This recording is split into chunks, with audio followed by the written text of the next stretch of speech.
علم بانٹتے ہوئے کیوں ہچکچاتے ہیں؟ بہت سے لوگوں کے پاس علم ہوتا ہے، آج کل پڑھے لکھے طبقے میں بھی علم تو آپ کا خیال ہے بہت سے لوگوں کے پاس ہوتا ہے، ہمارا تو غلط ہی تجربہ ہوا ہے، علم نہیں ہوتا، ان کے پاس اپنے بزرگوں کی لکھی ہوئی کتابوں کی باتیں اور سٹوری ہوتی ہیں جو انہوں نے یاد کی ہوتی ہیں۔ علم تو ہے قرآن و سنت کا علم۔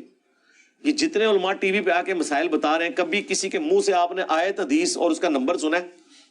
آپ کیوں یہ سمجھے ہوئے ہیں کہ یہ لوگ بہت علم والے ہیں؟ علم والے تو وہ ہوں گے حدیث بیان کریں، نمبر بتائیں، نہیں بتا رہے ڈسپلے ہو جائے، کم از کم کتاب کا نام بتائیں، آیت کا ریفرنس کوٹ کریں۔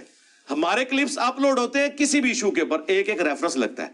یہ لوگ تو سطحی باتیں کرتے ہیں، چاہے غامدی صاحب ہوں، چاہے تقی عثمانی صاحب ہوں، چاہے طارق جمیل صاحب ہوں، چاہے الیاس قادری صاحب ہوں، باتیں کر کے سائڈ پہ ہو جاتے ہیں۔ علم والی تو بات ہی کوئی نہیں، علم تو وہ ہوگا جو کتاب و سنت کے دلائل کے ساتھ ہوگا۔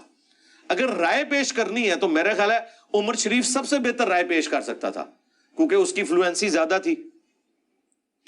صرف زبان سے بولنے کا نام ہے تو آفتاب اقبال صاحب بہت بڑے عالم دین ہیں، اچھے طریقے سے بول لیتے ہیں، وہ بولنے کا نام تو نہیں ہے نا، ریفرنس ہو، یہی سب سے مشکل کام ہے۔ اس لیے میں نے بات کی تھی کہ لائیو کوسچن آنسر سیشن قرآن و سنت کی روشنی میں کوئی چلا کے بتائے۔ چلا تو بہت لوگ رہے ہوں گے، ٹھیک ہے نا جی، وہ چلانے سے تو کچھ نہیں ہوتا نا۔ قرآن و سنت کی روشنی میں کوئی بات کرے، آیت کوٹ کرے، حدیث کوٹ کرے کہ اس حدیث کے تحت یہ رزلٹ ہے۔ وہ زیادہ دقت ہے علماء نے فرمایا ہے، اس میں فلاں عالم کی یہ رائے ہے، یہ مسئلے بتا رہے ہوتے ہیں۔ ہمارے لائیو سیشنز اب تو ماشاءاللہ 100 سے اوپر ہو چکے، کوسچن آنسر سیشن لاکھوں میں سوال ہو چکے ہیں، ہزاروں میں نہیں۔ آپ دیکھیں ہر چیز ہم نے اللہ کے فضل سے کلیئر کی ہے، ٹھیک ہے جی۔